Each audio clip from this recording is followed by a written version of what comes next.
Hey guys, welcome to all on my YouTube channel that is Shakuntala Garg Classes. I hope you all are enjoying my video and you are doing well. So जैसे कि आपको पता है हमने हमारी economics की MCQ series को start किया हुआ है जिसके अंदर गाइस ऑलरेडी 4 जो लेक्चर्स है वो मैं ले चुकी हूँ जहाँ पर हमने अबाउट 15 MCQs जो है वो हर एक वीडियोज़ में किए हैं। सो ऐसे ही आज हम डिस्कस करने वाले हैं हमारे इकोनॉमिक्स की MCQ सीरीज का पार्ट 5। इसी तरह से हम सारी यूनिट्स जो है वो कवर करेंगे धीरे धीरे करके और हर एक यूनिट की जो है MCQ सीरीज करेंगे यहाँ पर डिटेल्ड एक्सप्लेनेशन में। तो गाइज अगर आप लोगों ने मेरी पहले वाली वीडियोस नहीं देखी है तो आप मेरे चैनल पर अभी देख सकते हैं, प्लेलिस्ट में आपको मिल जाएगी। और जो भी मेरे चैनल पर न्यू है तो प्लीज़ मेरे चैनल को सब्सक्राइब कर लीजिए और बेल आइकन को प्रेस कर दीजिए ताकि आपको आने वाली मेरी हर एक वीडियोस की नोटिफिकेशन टाइम पर मिल जाए और आप किसी भी वीडियोस को मिस ना करें। तो चलिए गाइज ज़्यादा टाइम वेस्ट नहीं करते, हम हमारी वीडियोस को स्टार्ट करते हैं। तो ये रहा गाइज आपके सामने आज का हमारा फर्स्ट क्वेश्चन जो कि क्या है, which of the following is a correct statement. आपको बतानी है इनमें से कौन सी स्टेटमेंट करेक्ट है। ओके सो फर्स्ट देखिए क्या बोलता है, decrease in input price cause a leftward shift in supply curve. देखिए इसने क्या बोला कि अगर आपके इनपुट प्राइस कम हो जाते हैं, इनपुट प्राइस कम का मतलब क्या है कि जब आप रॉ मटेरियल लगाएंगे तो वो आपको क्या मिलेगा, सस्ता मिलेगा। तो रॉ मटेरियल अगर सस्ता मिलेगा तो क्या आपका सप्लाई कर्व जो है वो लेफ्टवर्ड शिफ्ट हो जाएगा। रॉ मटेरियल अगर सस्ता मिलेगा इसका मतलब आप क्या करोगे, प्रोडक्शन ज़्यादा करोगे। प्रोडक्शन ज़्यादा करोगे तो इसका मतलब आपका सप्लाई कर्व लेफ्टवर्ड नहीं राइटवर्ड शिफ्ट होगा। देखिए क्या होता है, मैं आपको बताती हूँ।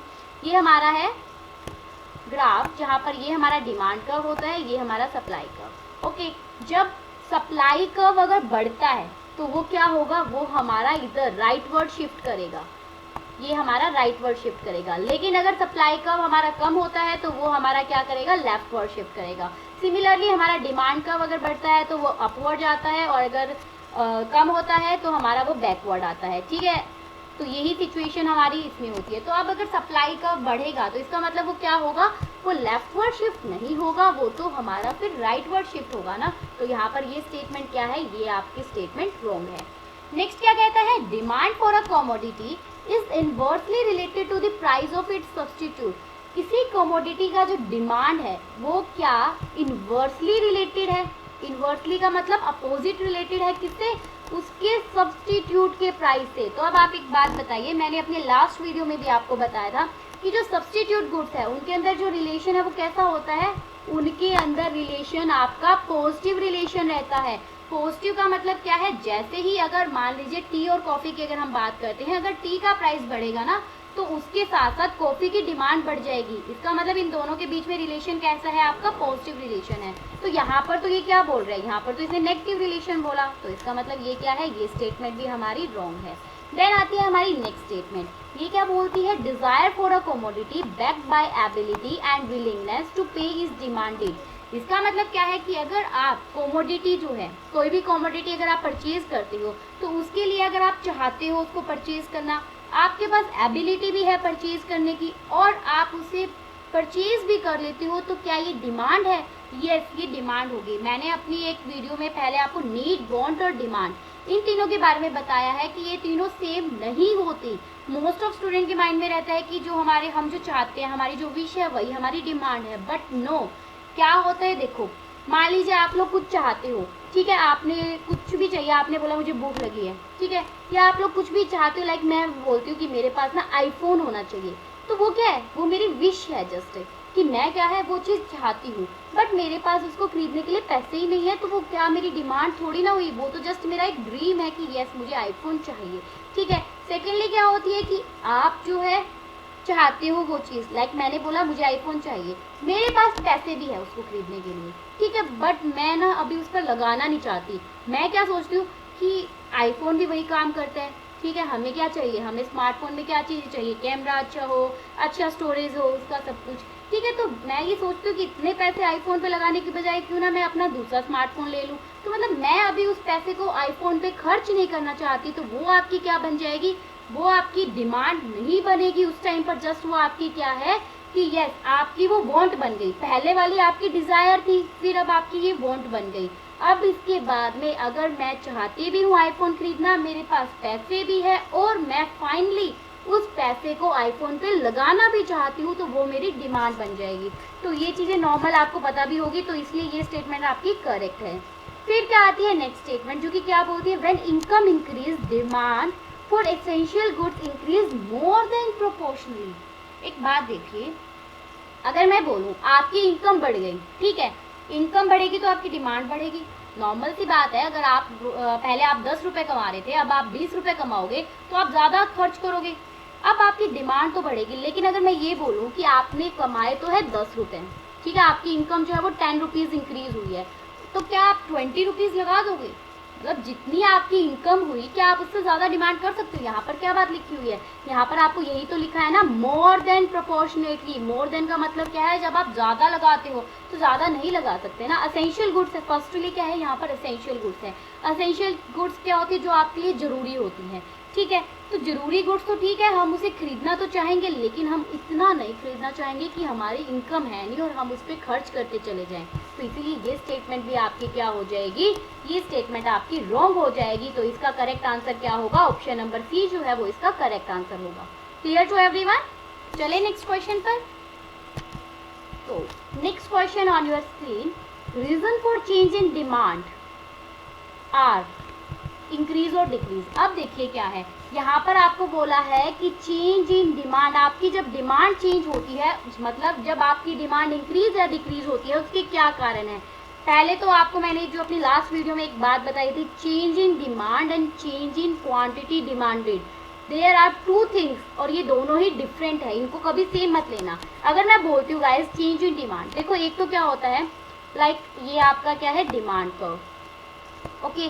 अगर मैं बोलूँ change in quantity demanded, quantity demanded का मतलब क्या है, जब आपके प्राइस में चेंज होने की वजह से आपकी डिमांड में चेंज होता है, उसे बोलते हैं क्वांटिटी डिमांडेड। इसका मतलब यहाँ पर जो है आपके प्राइस में चेंज होने की वजह से आपकी डिमांड चेंज होती है।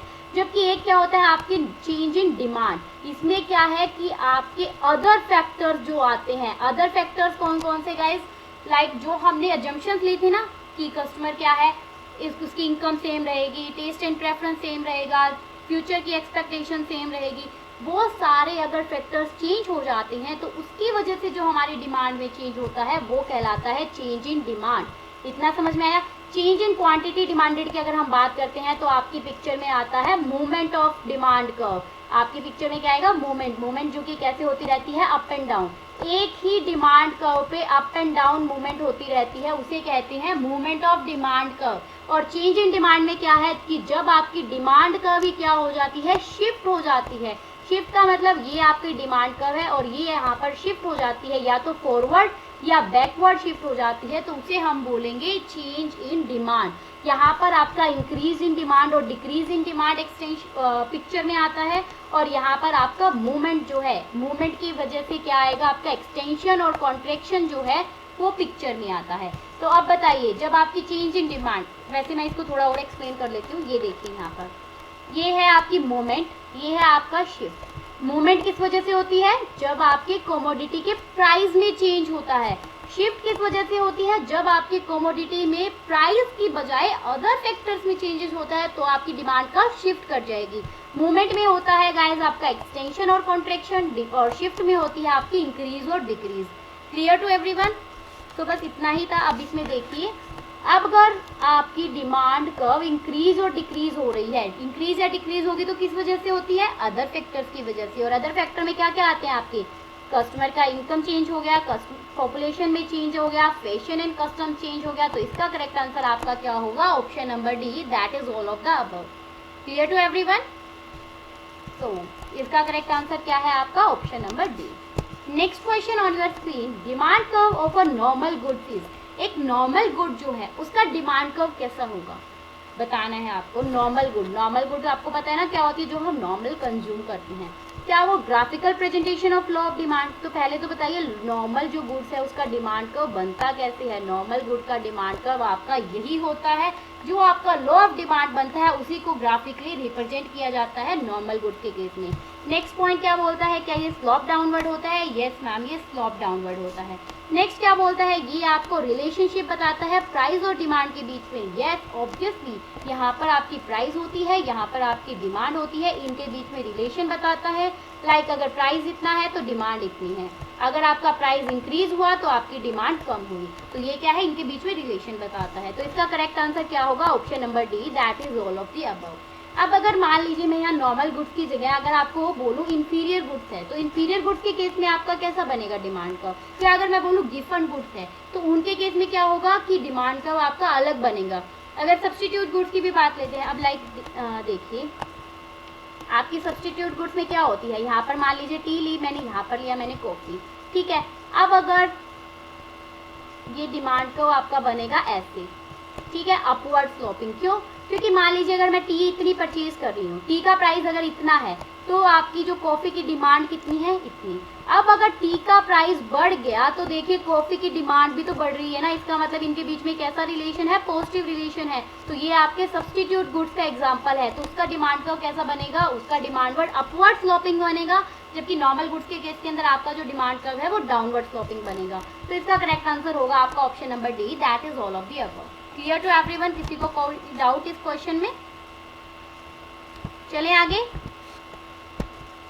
Okay, so the next question on your screen, when the decrease in the price of one good cause the demand for another goods to decrease, the goods are called।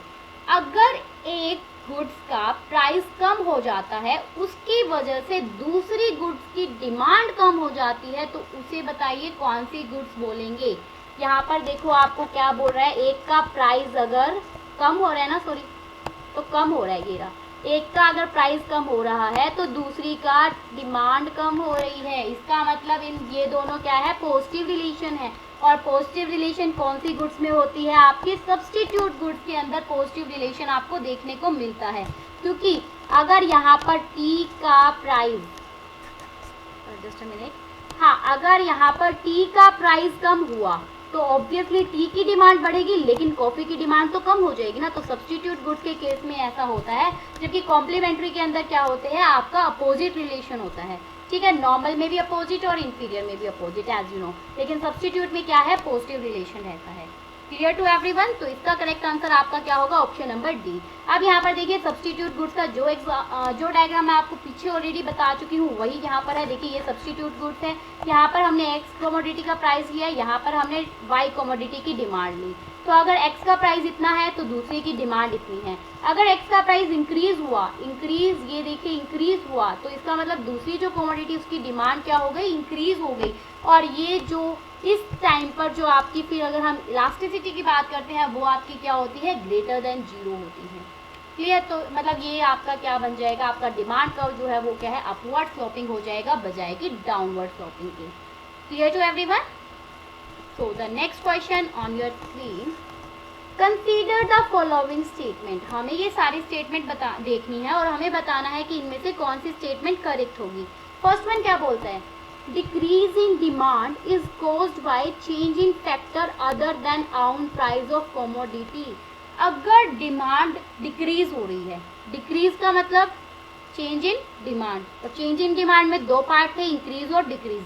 अगर demand decrease हो रही है तो वो क्या है, change in factors की वजह से होती है, आउन प्राइस की बजाय। यस, यही बात तो मैंने बोली, चेंज इन डिमांड किस वजह से होती है, प्राइस की बजाय अदर फैक्टर में चेंजेस की वजह से, जबकि क्वांटिटी डिमांडेड में सिर्फ प्राइस में चेंज होता है, राइट। तो अब ये जो स्टेटमेंट आपकी जो फर्स्ट है ये क्या है, करेक्ट है। नेक्स्ट स्टेटमेंट क्या बोलती है, contraction of demand is caused by decrease in own price of the same commodity. Contraction of demand, अब आप बोलोगे कि मैम यस, एक्सटेंशन और कॉन्ट्रैक्शन तो किस वजह से होता है, प्राइस में चेंज होने की वजह से होता है, लेकिन क्या डिमांड अगर कॉन्ट्रैक्ट होगी तो क्या प्राइस डिक्रीज की वजह से होगी? कब होती है डिमांड हमारी कम, जब प्राइस बढ़ जाते हैं ना। तो इसका मतलब ये क्या है, हमारी गलत है। नेक्स्ट क्या है, extension of demand is caused by increase in own price of the same commodity. अगर आपकी एक्सटेंशन हो रही है डिमांड तो क्या प्राइस बढ़ने की वजह से होती है या प्राइस कम होने की वजह से होती है? प्राइस कम होने की वजह से, तो इसका मतलब ये स्टेटमेंट भी आपकी जो है ये क्या हो जाएगी, गलत हो जाएगी। तो इसका करेक्ट आंसर क्या होगा आपका, ओनली वन जो है वो स्टेटमेंट आपकी सही है, बाकी की स्टेटमेंट आपकी रॉन्ग है। Clear to everyone? तो इसका करेक्ट आंसर होगा आपका ऑप्शन नंबर ए। ओके, तो ये देखिए यहाँ पर मैंने बताया भी हुआ है, वही एक्सटेंशन और वही कॉन्ट्रैक्शन जो लास्ट हमने सम में की, लास्ट क्वेश्चन में हम कर चुके, तो आपको clear. Next question on your screen, which of the following statement is true? आपको बतानी है इनमें से कौन सी स्टेटमेंट ट्रू है। और वन मोर थिंग गाइज, आज मैं ये सारे ऐसे क्वेश्चन इसलिए लेकर आई हूँ क्योंकि एग्जाम में हमारे या तो असर्शन रीजनिंग के क्वेश्चन आते हैं या फिर आपकी इस तरह से स्टेटमेंट पूछी जाती है कि कौन सी ट्रू है और कौन सी फॉल्स है। तो आप अगर इनकी प्रैक्टिस ज़्यादा करोगे तो आपको जो है बहुत ईजी लगेंगे एग्जाम के अंदर इनको सोल्व करना। और असर्शन एंड रीजनिंग के ऊपर मैं एक अलग क्वेश्चंस लेकर, मतलब इकोनॉमिक्स के ही क्वेश्चन की एक पूरी वीडियो जो है वो सिर्फ और सिर्फ असर्शन और रीजनिंग के क्वेश्चंस की होगी, तो उस वीडियो को भी मिस मत करना, वो अभी इसके बाद में हम लेकर आएंगे। ओके, तो आप देखिए इनमें से कौन सी स्टेटमेंट ट्रू है। In inferior goods the income and substitution effect are negative. Inferior goods के अंदर जो इनकम और जो सब्सटीट्यूशन इफेक्ट है वो दोनों नेगेटिव होते हैं। तो चलिए पहले देखते हैं कि ये है क्या। अगर हम इनकम इफेक्ट की बात करते हैं गाइस, इंफीरियर गुड्स में, इंफीरियर गुड्स मैंने आपको क्या बोली थी, जो कि घटिया क्वालिटी की गुड्स होती है, लेकिन यहाँ पर लॉ ऑफ डिमांड एप्लीकेबल होता है, जबकि गिवन गुड्स के अंदर क्या होता था, लॉ ऑफ डिमांड एप्लीकेबल नहीं होता था, वहां पर क्या है आपका लॉ ऑफ डिमांड काम ही नहीं करता। तो अब अगर इंफीरियर गुड्स की बात करेंगे, अगर आपकी इनकम जो है वो बढ़ जाएगी तो क्या आप इंफीरियर गुड्स को खरीदोगे? अगर आप पहले आप कमा रहे थे लाइक 100 रुपीज आप पहले कमा रहे थे, अब आपने उसको बढ़ा के आपने कमाना शुरू कर दिया 1000 रुपए, तो जो 100 रुपीज आप पहले कमा रहे थे तो आप क्या करते थे, लाइक सिर्फ एक एग्जांपल है कि आप जो है 10 रुपीज की आइसक्रीम खाते थे, 10 की या you can say only 5 rupees वाली आइसक्रीम खाते थे। अब अगर आप 1000 रुपए कमा रहे हो तो आप अच्छे खासे रेस्टोरेंट में जाके, जो आपका विश है, जो आपकी ड्रीम थी कि मुझे जो है अच्छी आइसक्रीम खानी है, कुछ और अच्छा खाना है, तो आप वो खा सकते हो। तो इसका मतलब अब आप क्या वो पुरानी घटिया जो रेडियो पे खड़े होके खाओगे? नहीं। तो इसका मतलब क्या है, अगर आपकी इनकम बढ़ेगी ना तो आपकी जो इंफीरियर गुड्स है आप उसको परचेज करना कम कर दोगे और आप अच्छी क्वालिटी को खरीदना शुरू कर दोगे, आप ब्रांडेड पर आ जाओगे। इतना क्लियर? तो इनकम इफेक्ट और इंफीरियर गुड्स के अंदर जो आपका इनकम इफेक्ट है वो क्या होता है, वो आपका नेगेटिव होता है। इनकम बढ़ी तो आप जो है इंफीरियर गुड्स को परचेज करना बंद कर दोगे, इनकम कम हुई तो आप इनको परचेज करना शुरू कर दोगे। क्लियर? अब उसके बाद में सब्स्टिट्यूशन इफेक्ट देखिए। सब्स्टिट्यूशन इफेक्ट क्या बोलता है, अगर हम इंफीरियर गुड्स की बात करते हैं तो सब्स्टिट्यूशन इफेक्ट का मतलब एक कमोडिटी के बजाय दूसरी को लेना। तो अगर आप मान लीजिए इंफीरियर गुड्स है, इंफीरियर गुड्स के अंदर एक कमोडिटी का प्राइस बढ़ गया, ठीक है, सेकंड इंफीरियर गुड्स की जो डिमांड है वो क्या होगी, वो बढ़ जाएगी ना ऑटोमेटिकली। ऑब्वियसली एक तो क्या है, आप घटिया क्वालिटी की गुड्स ले रहे हो, ऊपर से उसके लिए ज़्यादा प्राइस पे करोगे, पागल थोड़ी ना हो। आप क्या बोलोगे, हम शिफ्ट कर जाएंगे दूसरे वाली पर। तो इसका मतलब क्या है, यहाँ पर जो सब्स्टिट्यूशन इफेक्ट है वो क्या होता है, पॉजिटिव होता है। तो अब देखो, अब आपको पता लग गया इनकम इफेक्ट नेगेटिव होना चाहिए और सब्स्टिट्यूशन इफेक्ट पॉजिटिव होना चाहिए इंफीरियर गुड्स में। तो अब इसका आंसर बहुत ईजी हो जाएगा इस क्वेश्चन का करना। तो देखिए इंफीरियर गुड्स के अंदर जो आपका इनकम और सब्स्टिट्यूशन इफेक्ट नेगेटिव है, दोनों इफेक्ट ही नेगेटिव बोल रहा है, बट हमने तो अभी देखा कि इनकम तो नेगेटिव है बट सब्स्टिट्यूशन तो पॉजिटिव है, इसका मतलब ये गलत। नेक्स्ट बोल रहा है इंफीरियर गुड्स के अंदर इनकम और सब्स्टिट्यूशन इफेक्ट दोनों पॉजिटिव है। नहीं मैम, अभी तो हमने किया, ये तो गलत है क्योंकि इनकम इफेक्ट नेगेटिव हुआ ना, सब्स्टिट्यूशन तो पॉजिटिव है।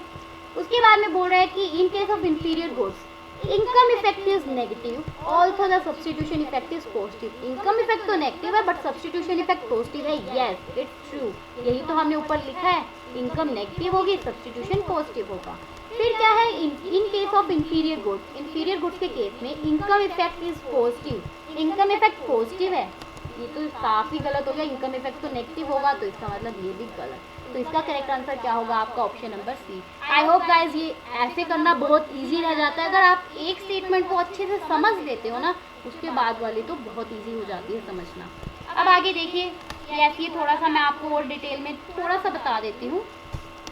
कंज्यूमर इक्विलिब्रियम की जब हम बात करते हैं तभी आपका इनकम इफेक्ट और सब्स्टिट्यूशन इफेक्ट आता है, ठीक है। और जब हम टोटल इफेक्ट निकालते हैं ना, टोटल इफेक्ट आपका क्या होता है, वो आपका कॉम्बिनेशन होता है इनकम और सब्स्टिट्यूशन का। अब अगर हम इंफीरियर गुड्स की बात कर रहे थे तो आप ये डायग्राम देखिए, जस्ट आपको दिखेगा इस डायग्राम के अंदर जो ये कौन सा है, E1 जो पॉइंट है, यहाँ पर आपका जो कंज्यूमर है वो क्या है, इसके ऊपर इक्विलिब्रियम में है, ठीक है। यहाँ पर क्या है, कंज्यूमर इक्विलिब्रियम में है। उस टाइम पर उसकी वो जो है इतनी कमोडिटी को परचेज कर रहा था। तो अब देखिए यहाँ पर क्या लिखा हुआ है, with an decrease in the price of goods X1 the consumer move to E2। जैसे ही गुड्स X1 का प्राइस कम हुआ, ठीक है, इंफीरियर गुड्स है, अगर प्राइस कम होगा तो कंज्यूमर E2 पे चला जाएगा, क्योंकि अगर प्राइस कम हुआ तो मतलब कंज्यूमर की डिमांड बढ़ गई ना, तो वो क्या चला जाएगा, E2 पर चला जाएगा, मूव करेगा। तो क्वांटिटी जो है X डिमांडेड इंक्रीज, तो जो क्वांटिटी है उसकी वो क्या हो जाएगी, इंक्रीज हो जाएगी। तो आपका जो न्यू इक्विलिब्रियम कहाँ सेट होगा, E2 पर सेट होगा, E2 पर। क्लियर। तो अब इसके बाद देखिए, ये जो आपका इतना इफेक्ट, मतलब जो आपकी क्वांटिटी इंक्रीज हुई, ये तो है गाइस आपका टोटल इफेक्ट। लेकिन आपको पता है हमें क्या है, सब्स्टिट्यूशन और इनकम इफेक्ट को अगर अलग करना होता है वो कैसे होगा, आप यहाँ पर क्या करेंगे, अपना एक इंडिफरेंस कर्व जो है उसको बनाएंगे। तो वो जहाँ पर भी इस डिमांड कर्व के जहाँ पर भी वो क्या करेगा, मीट करेगा, इंटरसेक्ट करेगा, ये यहाँ पर इंटरसेक्ट कर रहा है तो ये यहाँ पर आपकी एक लाइन बन जाएगी। तो इससे पीछे वाला जो मतलब इक्विलिब्रियम पॉइंट से लेकर इस पॉइंट तक इनके बीच का जो जितना गैप है वो क्या है आपका, वो आपका इनकम इफेक्ट है, क्योंकि इनकम इफेक्ट क्या होता है, नेगेटिव होता है यहाँ पर। क्लियर। और जो इसके बाद यहाँ से लेके इसके यहाँ तक का जो टोटल इफेक्ट है वो क्या है, सब्स्टिट्यूशन इफेक्ट। ये इतना गाइज आपको आई नो कि थोड़ा सा ये टिपिकल सा लगेगा, क्योंकि ये हमारा एक बेस है और ये तभी क्लियर होगा जब हम इसके पूरे टॉपिक को करेंगे। तो अभी आपको जैसे मैंने कराया आप उस हिसाब से कीजिए। बस आपको इतना ध्यान रखना है कि ये आपका क्या है, जैसे अब मैं थोड़ा सा बता ही देती हूँ, ये आपकी जो है कंज्यूमर अगर इक्विलिब्रियम हम निकालते हैं तो मान लीजिए कंज्यूमर आपका इक्विलिब्रियम यहाँ पर है, ठीक है, ये आपका पॉइंट हुआ। अब उसके बाद में अगर कंज्यूमर जो है वो क्या होगा, आपका डिमांड कर्व शिफ्ट हो गया, कंज्यूमर इक्विलिब्रियम शिफ्ट हो जाएगी, तो उससे क्या हो जाएगा कि आपका जो कंज्यूमर है वो अब इस पॉइंट पर इक्विलिब्रियम हो जाएगा। इतना क्लियर हुआ। इस पॉइंट से यहाँ पॉइंट गया तो ये जो है ये आपका टोटल जो है ये क्या होगा, आपका ये टोटल इफेक्ट होगा। अब इसमें से अगर आपको सब्स्टिट्यूशन और इनकम इफेक्ट को अगर आपको अलग करना है तो वो कैसे अलग होगा, देखिए। अब आपने ये जो आपका नया पॉइंट बना है यहाँ पर आपको क्या करनी है, एक इंडिफरेंस कर्व बनानी है। और ये ऐसे बनेगी, सॉरी ये थोड़ा सा, हाँ ये यहाँ बनेगी, ठीक है। तो अब ये इंडिफरेंस कर्व आपकी यहाँ पर जाकर इसको मीट करेगी, तो इसका मतलब ये जो इफेक्ट है ये आपका क्या है, आपका इनकम इफेक्ट है। तो ये पूरा का पूरा आपका क्या है, सब्स्टिट्यूशन इफेक्ट है। बस इतनी सी बात है। क्लियर। बाकी हम ये जब डिटेल में करेंगे तब आपको समझ में आएगा। बेशक आप ये पढ़ लीजिए। आपको ये देखिए टोटल इफेक्ट जो है उसको हम सब्स्टिट्यूशन इफेक्ट और इनकम इफेक्ट दोनों में ही क्या करते हैं, अलग बांटते हैं। तो यहाँ पर E1 से लेकर E3 का जो आपका पॉइंट है, E1 से लेकर ये रहा आपका E1 और यहाँ से E3, ये इतना जो गैप है ये पूरा का पूरा आपका सब्स्टिट्यूशन है। और सब्स्टिट्यूशन के अंदर से ही आपका क्या निकलेगा, इनकम इफेक्ट निकलेगा, क्योंकि सब्स्टिट्यूशन तो हमारा पॉजिटिव होता है लेकिन जो इनकम इफेक्ट है वो हमारा नेगेटिव होता है। तो सब्स्टिट्यूशन के अंदर से ही उसको हम निकालते हैं। इतना क्लियर हुआ। चलिए अब हम आगे चलते हैं। आगे आता है आपका डिमांड फॉर सेफ्टी पिन। बताइए अगर आप सेफ्टी पिन की बात करते हैं उसकी डिमांड जो है वो कैसी होगी, क्या वो इलास्टिक होगी, क्या वो इन इलास्टिक होगी, क्या वो यूनिटी होगी या नन ऑफ दीज। तो बताइए इसका आंसर क्या होगा। सेफ्टी पिन क्या है गाइज, एक ऐसा प्रोडक्ट है जिसके ऊपर हमारी टोटल इनकम का एक छोटा सा पोर्शन जो है वो स्पेंड होता है। तो इसकी डिमांड क्या होगी, आपकी इन इलास्टिक होगी, क्योंकि जहाँ पर आपकी छोटी सी अगर इनकम आपकी पूरी इनकम का अगर छोटा सा पार्ट अगर आपका वहाँ पर जाता है तो उस केस में जो है आपकी डिमांड ज़्यादा फ्लक्चुएट नहीं करती, वो वैसी की वैसी रहती है, आपकी इन इलास्टिक रहती है। और पेरिशेबल आइटम के केस में भी मोस्ट ऑफ क्या है वो इन इलास्टिक रहती है आपकी जो डिमांड होती है कमोडिटी के लिए। क्लियर। तो इसका करेक्ट आंसर क्या होगा, option number B. Next question on your screen, price elasticity of demand is. Price elasticity जो है डिमांड की वो क्या होती है। First one, ratio of percentage change in quantity demanded to the percentage change in price. Obviously जब हम price elasticity of demand की बात करते हैं तो वो क्या होती है, चेंज इन क्वांटिटी डिमांडेड और जितना प्राइस में चेंज होता है उनके बीच का रेशियो जो है वही तो आपकी प्राइस इलास्टिसिटी ऑफ डिमांड होती है। बाकी सब ऑप्शन तो ये क्या है, ये सब तो गलत है। ठीक है, तो इसका करेक्ट आंसर क्या होगा, ratio of percentage change in quantity demanded to the percentage change in price, क्योंकि हम यही तो लिखते हैं ना, चेंज इन क्यू बाय में चेंज इन पी, ठीक है, यही तो होती है ना आपकी प्राइस इलास्टिसिटी ऑफ डिमांड। और जब हम इसको मेथड के थ्रू कैलकुलेट करते हैं तो ये आपकी ये क्या बन जाता है, ये आपका फॉर्मूला बन जाता है। Clear? So the next question is elasticity of demand measure का, जो इलास्टिसिटी ऑफ डिमांड है वो क्या चीज मेजर करती है। देखिए, एक आता है आपका लॉ ऑफ डिमांड, एक है आपकी elasticity of demand. Law of demand आपको क्या बताता है, द डायरेक्शन, ये आपको डायरेक्शन के बारे में बताता है। लाइक अगर आपका प्राइस बढ़ेगा तो आपकी डिमांड जो है वो किस डायरेक्शन में जाएगी, प्राइस बढ़ेगा तो डिमांड कम हो रही है, प्राइस कम हो रहा है तो डिमांड बढ़ रही है। लेकिन इलास्टिसिटी ऑफ डिमांड आपको क्या बताती है कि how much change in the quantity demanded, अगर प्राइस में चेंज होगा तो आपकी डिमांड में कितना चेंज होगा, ये आपको इलास्टिसिटी ऑफ डिमांड बताती है, ये आपको इलास्टिसिटी ऑफ डिमांड मेजर करती है। ठीक है, तो अगर हम परसेंटेज की बात करते हैं या हाउ मच की बात करते हैं तो वो आपको इलास्टिसिटी ऑफ डिमांड से ही पता लगता है। तो ये क्या मेजर करती है इलास्टिसिटी ऑफ डिमांड, प्रोडक्ट की वॉल्यूम को मेजर करती है कि कितना चेंजेस हुआ, कितना जो है इलास्टिसिटी है किसी प्रोडक्ट की, कितनी इलास्टिसिटी नहीं है, कितनी जीरो से ज़्यादा है कम है, ये सब आपको इलास्टिसिटी ऑफ डिमांड मेजर करके देती है। क्लियर? तो इसका करेक्ट आंसर क्या होगा आपका ऑप्शन नंबर ए। नेक्स्ट क्वेश्चन आता है आपका, व्हेन डिमांड इज इनइलास्टिक, अगर आपकी डिमांड इनइलास्टिक है मतलब जिसमें चेंजेस नहीं हो रहा, an increase in price of a commodity, अगर एक कमोडिटी का प्राइस बढ़ जाता है, cause the total expenditure of consumer of the commodity. देखिए यहाँ पर ध्यान से, अगर मान लीजिए आपकी डिमांड क्या है, इनइलास्टिक है, ठीक है, और अगर फिर भी कमोडिटी का प्राइस बढ़ता है तो उसकी वजह से आपने बताना है कि जो आपका टोटल एक्सपेंडिचर है कंज्यूमर का वो कैसा रहेगा कमोडिटी के रिगार्डिंग। ठीक है, तो इनइलास्टिक डिमांड का मतलब पहले तो देखिए क्या है, जब आपकी क्या होगी, ईडी जो है उसमें कोई भी चेंज नहीं आ रहा, आप कह सकते हो ईडी जो है वो आपकी क्या है, जीरो के इक्वल है, तो उस केस में अब अगर आपकी डिमांड में चेंजेस होंगे तो आपके टोटल एक्सपेंडिचर में क्या कोई चेंजेस होगा, पहले आपको टोटल एक्सपेंडिचर पता होना चाहिए।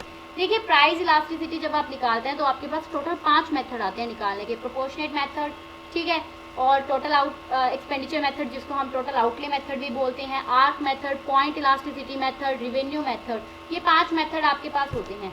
अब उन 5 में से टोटल एक्सपेंडिचर आपका एक मेथड है जिसको हम टोटल आउटले मेथड भी बोलते हैं। अब ये जो मेथड है ये आपका क्या बोलता है, देखिए इसमें आपको पता चलता है कि प्राइस और एक्सपेंडिचर जो है उनके बीच में कैसा रिलेशन है।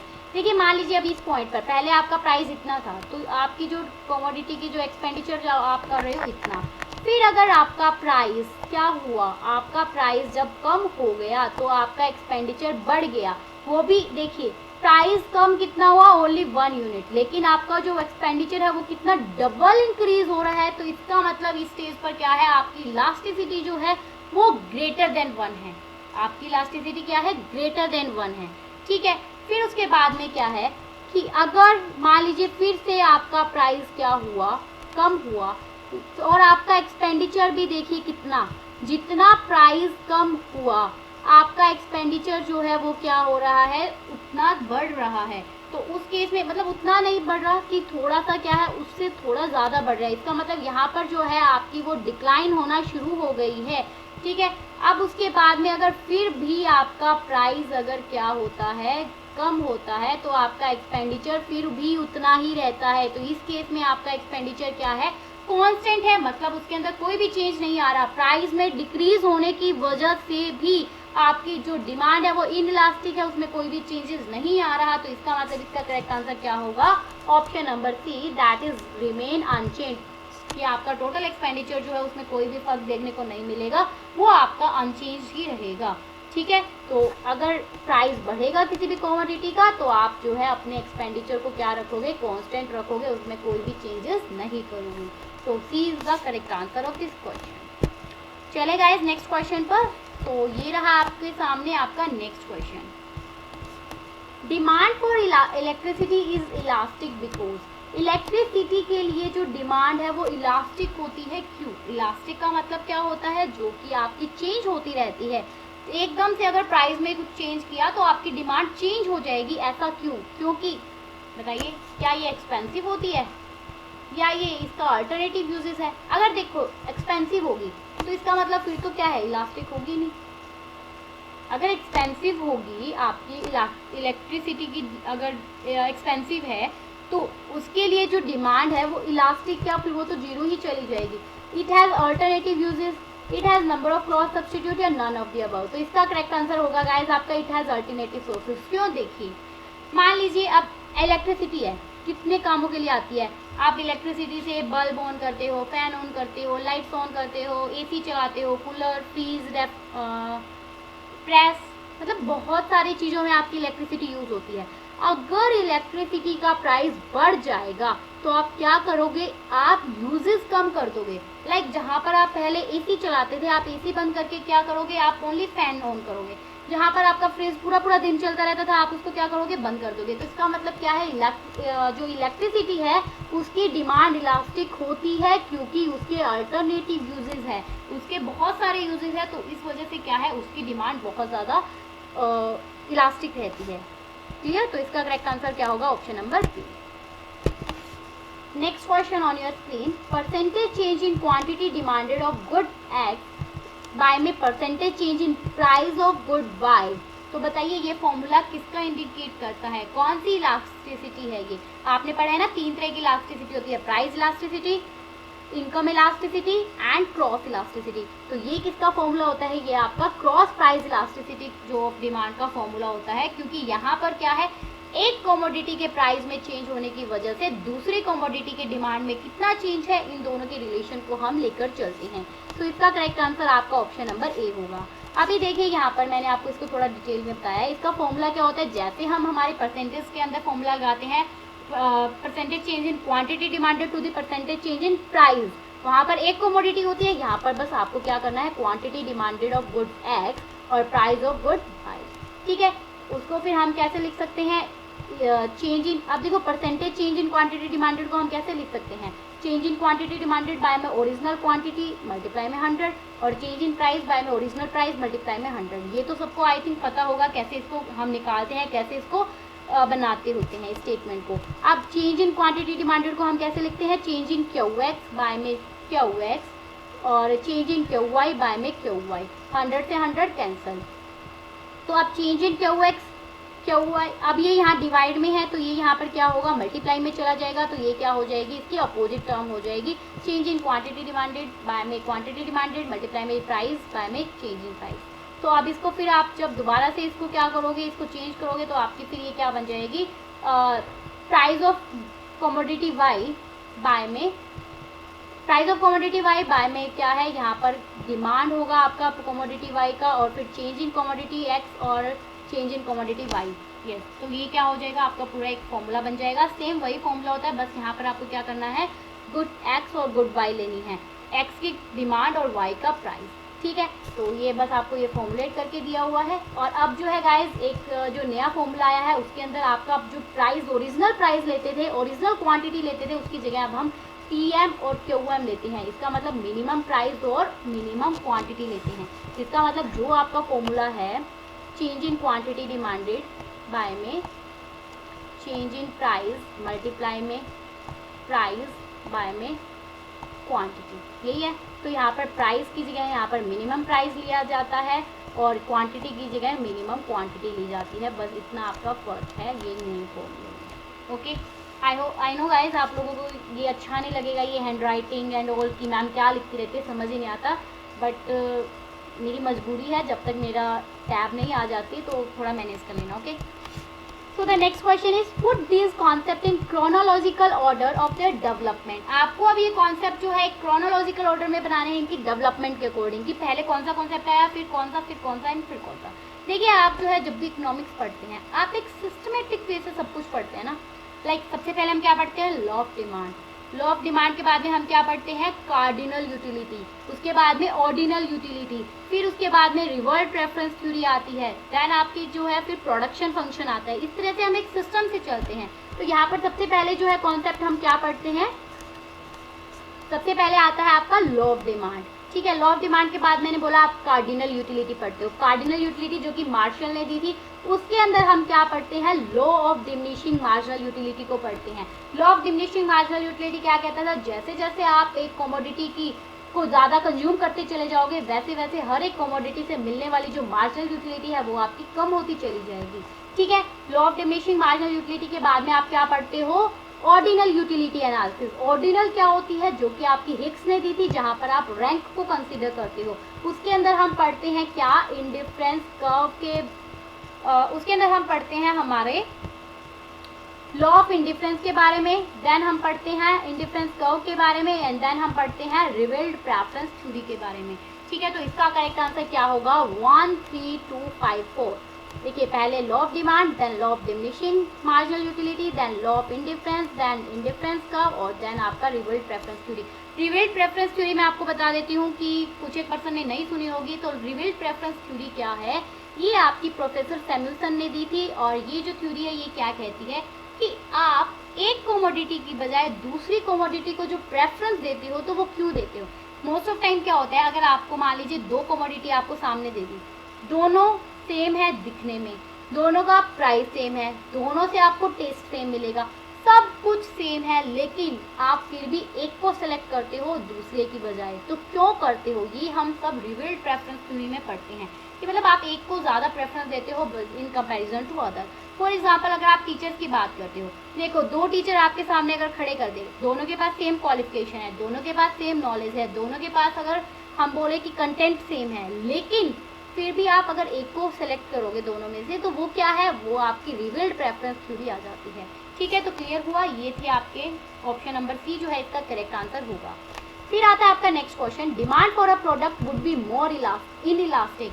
किसी प्रोडक्ट का जो डिमांड है वो मोर इनइलास्टिक होगी, मतलब अगर हम बोले किसी भी प्रोडक्ट की जो डिमांड है वो क्या है, ज़्यादा इनइलास्टिक है। इनइलास्टिक का मतलब क्या है, जो कि चेंज नहीं हो सकती किस टाइम पर, greater is the time under consideration, greater is the number of substitute available. एक बात देखो, या less expensive is the product in relation to income. First one आता है greater is the time under consideration. अगर आपके पास time ज़्यादा होगा तो क्या आपकी डिमांड इनइलास्टिक रहेगी, नो अगर आपके पास टाइम ज़्यादा है तो आपकी डिमांड चेंज होगी ऑब्वियसली। अगर आपके पास टाइम ज़्यादा होगा तो आपके टेस्ट चेंज होंगे, आपका प्रेफरेंस चेंज होगा, आपकी डिमांड इलास्टिक बनेगी। फिर नेक्स्ट क्या कहता है, greater is number of substitute available. जितने ज़्यादा आपके पास सब्स्टिट्यूट होंगे ना, उतनी आपकी डिमांड फ्लक्चुएट करेगी। अगर आपको एक का प्राइस नहीं सेट बैठ रहा तो आप क्या करोगे, स्विच कर जाओगे दूसरे प्रोडक्ट के ऊपर, तो वो क्या है, आपकी इनइलास्टिक हो जाएगी। इनइलास्टिक नहीं, सॉरी, वो इलास्टिक हो जाएगी। जबकि जो सी ऑप्शन है वो क्या कह रहा है, जितना लेस एक्सपेंसिव होगा प्रोडक्ट उतना ही आपकी क्या है, डिमांड इनइलास्टिक रहेगी। ये सही है, क्योंकि देखो अगर आपकी पूरी इनकम में से अगर 1-2 रुपए कहीं जा रहे हैं तो आप लोग उसके ऊपर ध्यान नहीं दोगे कि आप ज़्यादा भी पे कर दोगे अगर कम की भी होगी तो भी, क्योंकि वहाँ पर आपकी पूरी इनकम का एक स्मॉल पोर्शन जो है आप वहाँ पर खर्च कर रहे हो। इसलिए इसका आंसर जो है वो क्या है, ऑप्शन नंबर सी जो होगा वो करेक्ट होगा। Clear to everyone? Next question on your screen. When the economist speaks of an increase in demand, he is usually referred to. अभी हमने डिस्कस किया, अगर इकोनॉमिस्ट क्या है, इंक्रीज इन डिमांड की बात करेंगे, ये एग्जाम में भी ध्यान रखना, अगर इंक्रीज इन डिमांड आता है तो इसका मतलब क्या है, आपका शिफ्ट इन डिमांड कर्व। किस साइड, राइट साइड। तो इसका करेक्ट आंसर क्या होगा, option number A, shift in demand curve to the right. क्योंकि आपकी डिमांड बढ़ रही है तो डिमांड बढ़ेगी तो क्या है, वो राइट वर्ड लाइक एक सेकेंड, ये है, ये आपका डिमांड कर्व है। तो अगर शिफ्ट होगा तो इसका मतलब ये आपकी राइट वर्ड शिफ्ट करेगा क्योंकि आपकी डिमांड बढ़ रही है, और अगर डिक्रीज होगी तो वो लेफ्ट वर्ड आ जाएगी। ठीक है, तो इसका करेक्ट आंसर होगा आपका ऑप्शन नंबर ए। जबकि मूवमेंट जो है वो तो किस में होती है, आपकी क्वांटिटी डिमांडेड में होती है, लेफ्ट में कब जाएगी, जब आपकी डिमांड कम हो जाएगी। ठीक है, तो इसका correct answer option number A. Next question is, yes guys, ये थे हमारे आज के कुछ क्वेश्चंस जो हमने डिस्कस किए। अभी मेरी ना लास्ट वीडियो के अंदर, लास्ट वीडियो में एक क्वेश्चन था जिसके अंदर बहुत सारे स्टूडेंट्स के थोड़े डाउट थे कि क्वेश्चन क्या था, इन द शॉर्ट पीरियड। मैंने आपको ये करवाया था, शॉर्ट पीरियड के अंदर आपके जो फैक्टर्स ऑफ प्रोडक्शन है वो कैसे होते हैं। तो गाइस प्लीज इस क्वेश्चन को करेक्ट कर लेना, यहाँ पर शॉर्ट नहीं, यहाँ पर वेरी शॉर्ट पीरियड होगा। वेरी शॉर्ट पीरियड के अंदर आपके फैक्टर ऑफ प्रोडक्शन कैसे होंगे ये हमें बताना था। तो अगर हम वेरी शॉर्ट पीरियड की बात करेंगे वहां पर आपके सारे के सारे फैक्टर्स जो है वो क्या होंगे, फिक्स्ड होंगे। लेकिन अगर हम शॉर्ट पीरियड की बात करते हैं तो शॉर्ट पीरियड के अंदर आपके कुछ एक फैक्टर फिक्स होते हैं और कुछ एक वेरिएबल्स। मोस्टली यहाँ पर क्या है, आपकी जो लेबर है और आपकी जो कैपिटल है वो क्या है, आपके फिक्स्ड फैक्टर रहते हैं, जबकि आपकी लैंड और कैपिटल आपकी फिक्स रहती है और जो आपका लेबर है वो क्या है, आपका वेरिएबल रहता है। ठीक है, तो यहाँ पर बस क्वेश्चन को करेक्ट कर लेना कि यहाँ पर वेरी वर्ड मिसिंग था। अगर यहाँ वेरी शॉर्ट पीरियड होगा तो वहाँ पर आपकी हर एक फैक्टर जो है वो फिक्स रहेगा। वेरी का मतलब क्या है, 1 या 2 दिन की अगर हम बात करते हैं उस टाइम में आप अपनी लेबर को भी चेंज नहीं कर सकते। ठीक है, तो वहाँ पर आपके सारे फैक्टर फिक्स रहेंगे। तो ये क्वेश्चन में डाउट था, तो गाइस प्लीज़ इसको करेक्ट कर लेना। तो ये थी हमारी आज की क्लास। आई होप आप लोगों को अच्छी लगी होगी। और गाइज अगर कहीं पर कोई भी डाउट आता है ना तो आप बी फ्रैंक होकर मुझे कमेंट सेक्शन में लिख सकते हो, कोई दिक्कत नहीं है, और मैं आपके डाउट्स को क्लियर करूंगी। और अगर आपको मेरी क्लास अच्छी लग रही है, अगर आपको मेरे एफर्ट्स अच्छे लग रहे हैं ना, तो बस आपको 1 मिनट निकालना है और मेरी क्लास को अपने फ्रेंड्स के साथ शेयर करना है, ताकि मुझे थोड़ा मोटिवेशन मिले और मैं इसी तरह आप लोगों को एक क्वालिटी कंटेंट और डिटेल्ड एक्सप्लेनेशन के साथ बहुत कुछ प्रोवाइड कर सकूं, जो कि आपके एग्जाम के लिए बहुत हेल्पफुल हो। तो ओके गाइज, मिलते हैं आपसे नेक्स्ट क्लास में। तब तक के लिए bye bye, take care, stay home, stay safe, happy learning and crack your GRF।